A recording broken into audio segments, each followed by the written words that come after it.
So I did my case study on Pakistan and malaria and GIS methods to look at malaria in the northern region of Pakistan. So my research interests focus in public health and specifically global health. I'm really interested in infectious disease. Malaria is a major public health problem.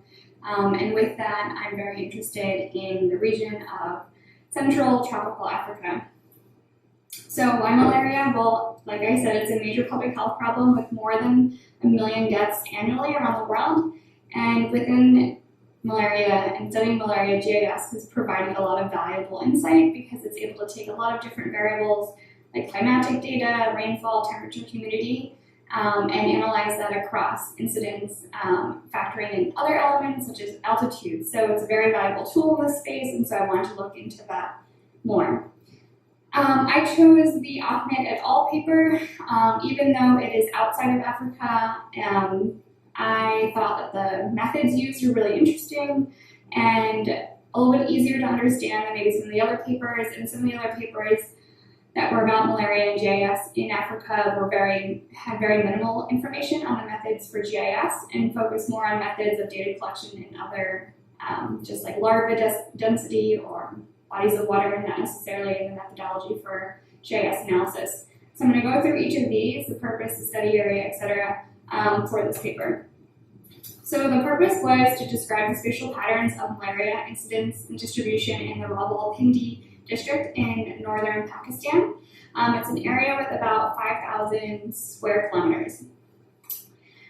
This area is divided, the region is divided into 7 tehsils, which is they're divided into 168 councils, and 54 of them are urban and 114 of them are rural. And the population, about 54% of the population, 53% live in urban areas with a population of almost 5 million.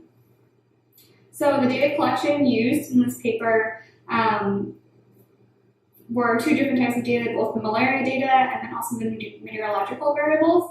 So the malaria variables came from a variety of different health centers, so basic health units, rural health centers, hospitals, dispensaries, and all of that data fed into the Rawalpindi District Health Office, and that's where the data was collected to use for this analysis between January 2010 to December 2012.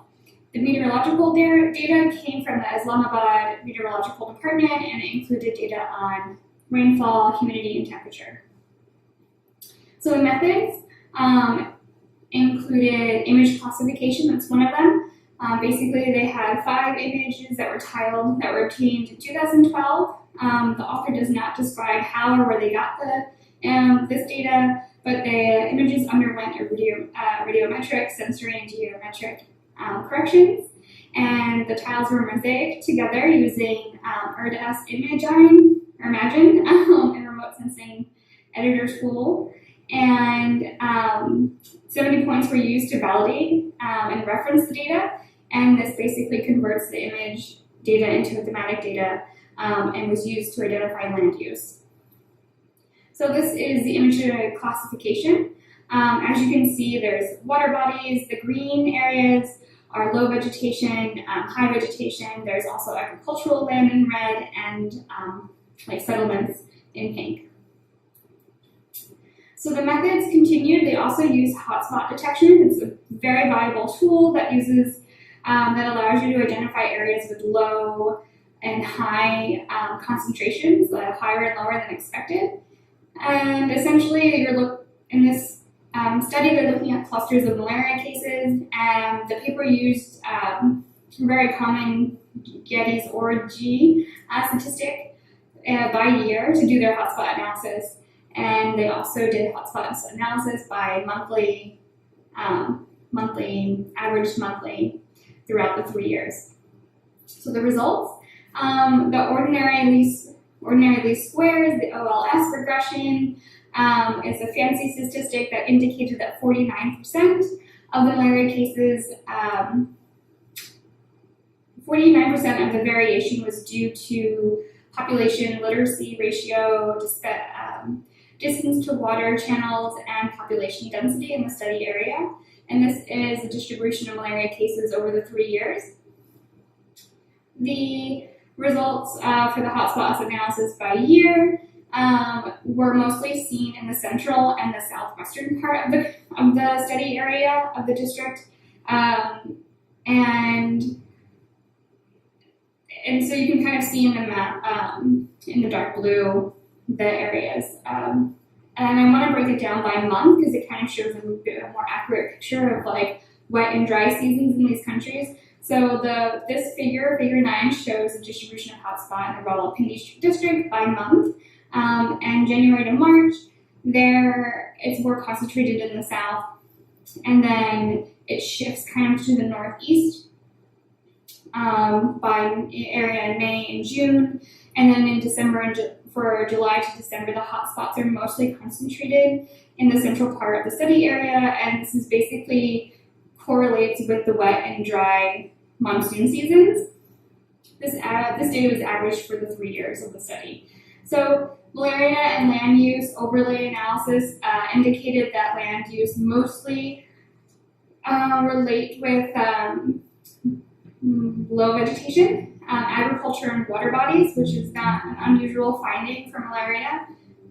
So this is mixing both hotspot analysis and land use.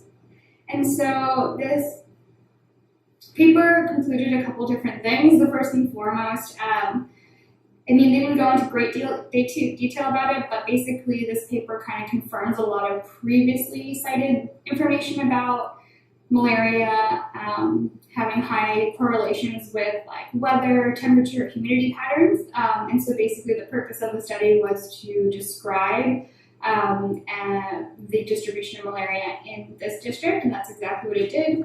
And then the authors discussed the influence of climate on future disease predictions, and this is the part that I'm really interested in. So as they anticipate higher disease burden, they're going to anticipate higher disease burden because they're expecting and anticipating higher or longer duration and higher intensity of temperatures and rain, because they're expected to rise with global warming. And so this basically translates into longer rain seasons and longer malaria transmission periods. So this is why this could be very useful going forward. This is my reference. Thank you.